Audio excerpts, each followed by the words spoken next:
Hello my dear students, now we are going to talk about the flow chart. हम flow chart के बारे में बात करेंगे। फ्लो चार्ट है क्या, होता क्या है, सबसे पहले आपको ये जानना चाहिए। देखिए, फ्लो चार्ट विजुअल रिप्रेजेंटेशंस है एल्गोरिथम का। जो आप एल्गोरिथम लिखते हैं, जैसे एल्गोरिथम के थ्रू आप ये बताते हैं कि आपका प्रॉब्लम कैसे सॉल्व होगा, उसी एल्गोरिथम को अगर पिक्टोरियल फॉर्म में रिप्रेजेंट करना है तो हम फ्लो चार्ट को यूज करते हैं। ये जनरली हम यहाँ पे बॉक्सेस का यूज करते हैं, डायमंड्स का यूज करते हैं और कुछ अदर शेप्स का हम यूज करते हैं। अदर शेप्स क्या है, हमारा ओवल शेप है, ठीक है, या आप इसको राउंडेड रेक्टेंगल भी कह सकते हो। It shape represent steps of the solution process. मतलब जो भी हम इंस्ट्रक्शन लिखने वाले हैं, जो हमारा एल्गोरिथम होगा, मान लीजिए आपने कहा इनपुट नंबर, ये आपका एक एल्गोरिथम है। आपने कहा इनपुट नंबर 1, आपने कहा इनपुट नंबर 2, फिर आपने लिखा sum equal to number 1 plus number 2, ठीक है, और उसके बाद आपने कहा प्रिंट सम। तो मान लीजिए ये आपका एल्गोरिथम है। ये एल्गोरिथम किस चीज के लिए? ये algorithm sum of two numbers का है। सम ऑफ टू नंबर्स का ये एल्गोरिथम है, मान लीजिए सम ऑफ टू नंबर्स का, सपोज, ठीक है। अब इसके लिए अगर फ्लो चार्ट बनाना होगा तो ये 3 स्टेप्स हो गए। This is the step 1, this is the step 2 and this is the step 3, ठीक है। अब इस 3 स्टेप को रिप्रेजेंट करने के लिए हमारे पास फ्लो चार्ट के अंदर क्या है, सिंबल्स हैं। तो हम उस सिंबल्स को यूज करेंगे, तो हमारे पास कौन कौन से सिंबल्स हैं? हमारे पास एक सिंबल्स हैं जो आपका दिख रहा है, जिसको कि मैंने अभी आपको बताया था, that is called start and and symbol. Normally ये राउंडेड रेक्टेंगल है, बट आप ओवल शेप भी यूज कर सकते हो इसी काम के लिए, ठीक है। इसे हम टर्मिनेटर इसलिए कहते हैं क्योंकि ये स्टार्ट के लिए यूज होता है और ये एंड के लिए यूज होता है। तो जहां पे आपको टर्मिनेट करना है, यानी कि एंड ऑफ द प्रोसेस होगा, उसके लिए हम इसको यूज करेंगे। यानी कि हमारा ये इनपुट स्टार्ट प्रोसेस स्टार्ट हो रहा है और यहाँ पे प्रोसेस एंड हो रहा है, कुछ इस तरीके का सीन है। इसके बाद आता है हमारे पास प्रोसेस बॉक्स। प्रोसेस बॉक्स से पहले मैं आपको इनपुट आउटपुट बताऊं, क्योंकि प्रोसेस का जो फेज है वो हमेशा इनपुट आउटपुट के बाद आता है। एक चीज हमेशा ध्यान रखना है, किसी भी प्रॉब्लम को शॉर्ट आउट करेंगे तो उस प्रॉब्लम के टोटल 3 स्टेप्स होते हैं। टोटल 3 स्टेप्स होते हैं इस प्रॉब्लम के अंदर में, ठीक है। एक होता है जिसको हम कहते हैं इनपुट, दूसरा होता है हमारा प्रोसेस, ठीक है, और तीसरा होता है हमारा आउटपुट। नॉर्मली इस चीज को ध्यान रखिएगा, जो प्रोसेस है ना, ये 2 भाग में बट सकता है। कई बार प्रोसेस सिंपल होते हैं, स्ट्रेट फॉरवर्ड होते हैं, और कई बार प्रोसेस में हमें डिसीजन लेने की जरूरत होती है, ठीक है। तो इनपुट आउटपुट के लिए आपको पैरेललोग्राम यूज करना है। ये इनपुट आउटपुट बॉक्स है जो इनपुट और आउटपुट कमांड के लिए इस्तेमाल किया जाएगा।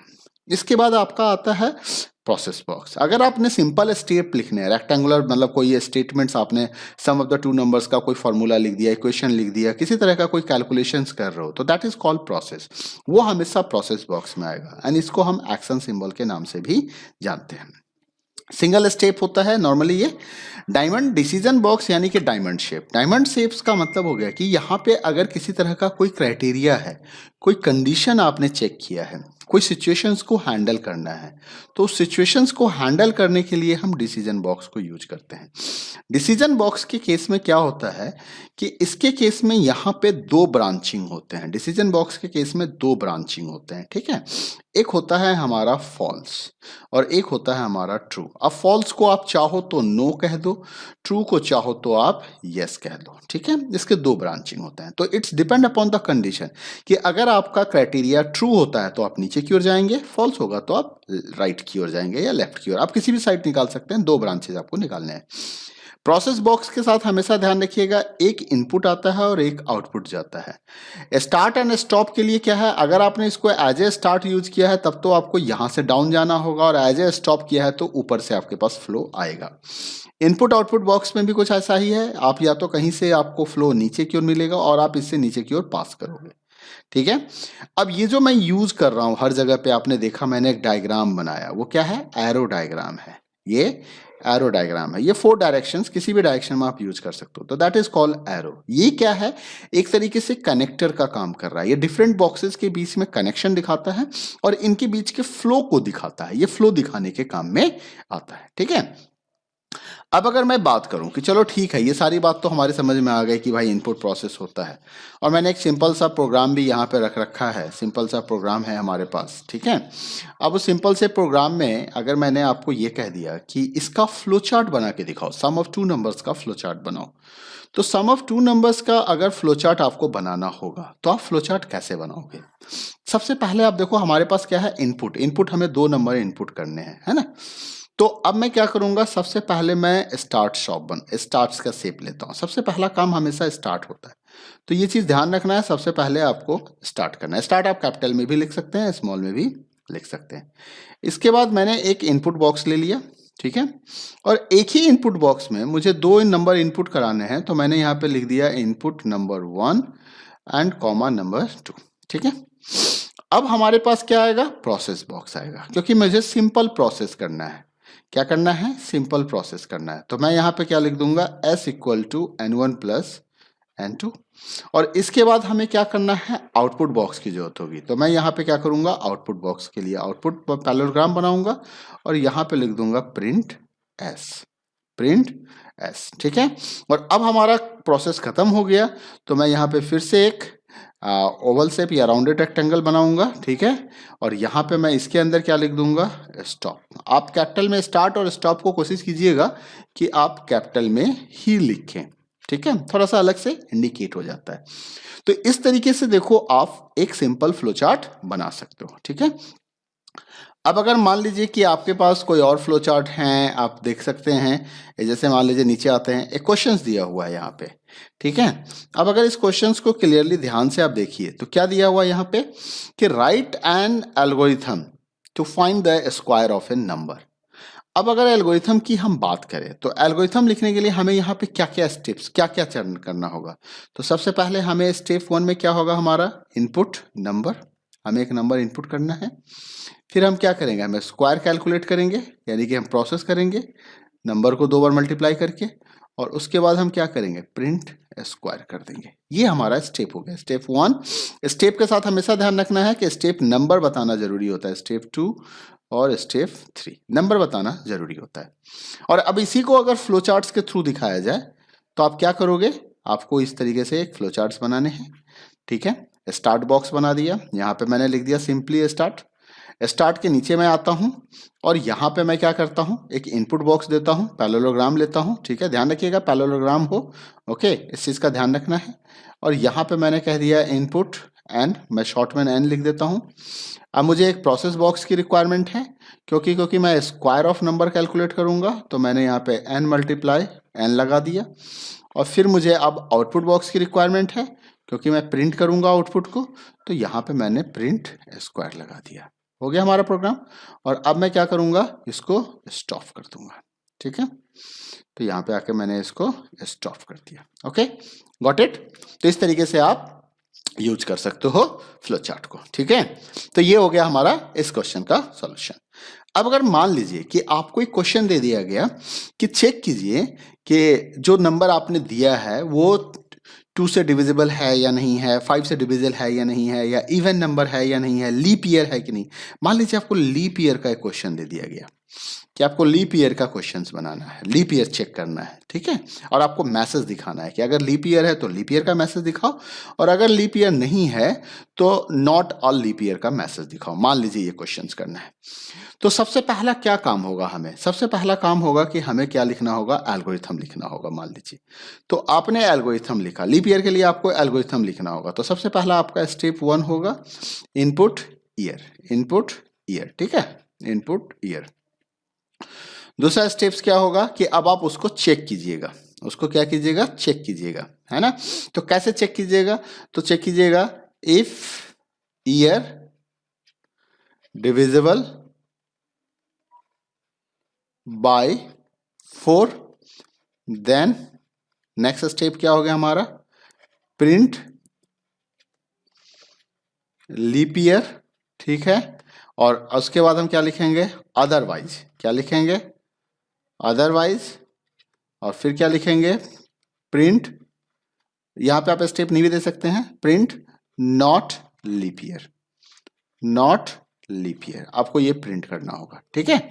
और लास्ट में आपका प्रोसेस स्टॉप हो जाएगा। तो मान लीजिए टोटल अगर देखा जाए तो ये देन और लीप ईयर को मैं एक साथ ही रख लेता हूँ, ऐसे हाई वे भी एक स्टेप ही है तो मैंने सबको स्टेप में डाल रखा है, ठीक है। Otherwise print not leap year, ठीक।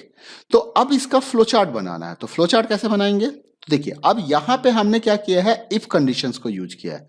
इसी जगह पे हमें जरूरत पड़ेगी डिसीजन बॉक्स की। किस बॉक्स की, डिसीजन बॉक्स की हमें रिक्वायरमेंट होगी। कैसे यूज करेंगे डिसीजन बॉक्स को, तो जरा सा इसको ध्यान से देखिए।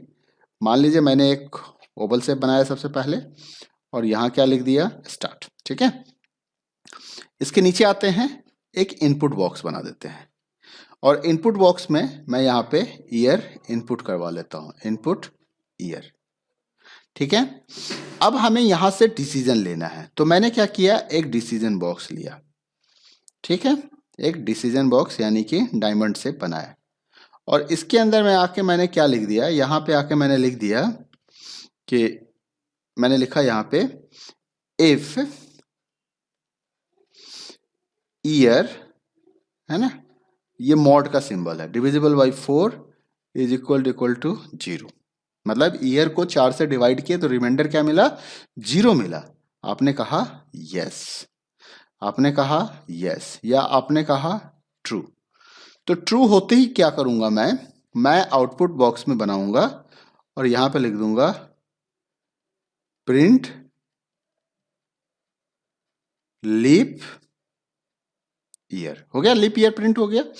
और अगर ये कहता है कि नो, इसने क्या कहा, नो, इसने क्या कहा, फॉल्स, तो मैं क्या करूंगा, मैं नीचे क्यों आऊंगा, ठीक है, मैं नीचे आ रहा हूं, मुझे यहाँ पे जगह की कमी है तो मैं नीचे आता हूं और मैंने एक और आउटपुट बॉक्स बनाया और यहां पे लिख दिया, ठीक है, प्रिंट नॉट लीप ईयर, ठीक है। ये मैंने नॉट लीप ईयर लिख दिया और अब मैं यहां से भी एक नीचे लेके आऊंगा फ्लो, एक नीचे की ओर आएगा और यहां से भी नीचे लेके आऊंगा। अब ये दिखाने के लिए कि फ्लो कैसे मूव कर रहा है तो हम क्या करेंगे, हम एरो बना देंगे यहाँ पे, ठीक है। और इस जगह पे आके मैं एक ओवल शेप बना दूंगा यहाँ पे और इसके अंदर मैं क्या लिख दूंगा, स्टॉप। तो इस तरीके से आप डिसीजन बॉक्स को यूज करके भी फ्लो चार्ट बना सकते हैं, ठीक है। तो आई होप सो कि आपके समझ में आ रहा होगा कि कैसे डिसीजन बॉक्स को यूज करना है।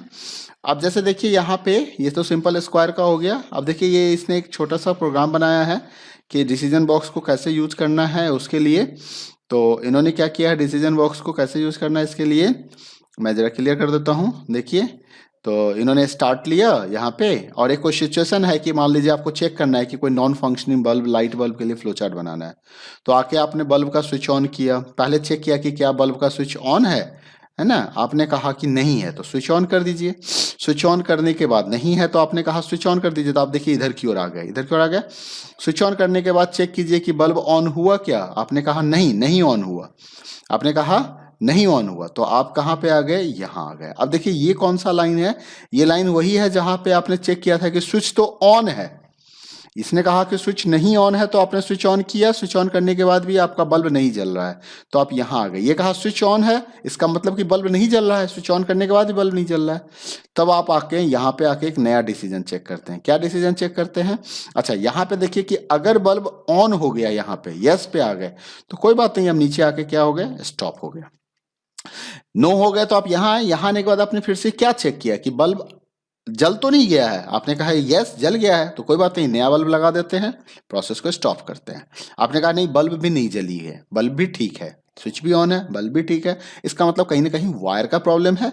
तो प्रोसेस क्या हो गया, हमने इलेक्ट्रिशियन को कॉल किया, इलेक्ट्रिशियन आके उसको ठीक करेगा और हमारा प्रोसेस यहीं पे स्टॉप हो जाएगा। तो इस तरीके से ये देखिए हमारा जो क्वेश्चंस था कि नॉन फंक्शनिंग बल्ब के लिए एक फ्लो चार्ट बनाना है तो वो आपका फ्लो चार्ट यहाँ पे दिख रहा है, ठीक है। तो इस तरह से आप और भी क्वेश्चंस का फ्लो चार्ट्स की प्रैक्टिस कर लीजिएगा। अगले वीडियो में हम आपसे बात करेंगे सूडो कोड के बारे में कि what is the meaning of the pseudo code, pseudo code क्या होता है, ठीक है। तो वीडियो पसंद आया हो तो लाइक कीजिए, पसंद नहीं आया तो डिसलाइक कर दिए, चैनल सब्सक्राइब नहीं किया तो कर लीजिएगा। Thank you, bye bye, take care.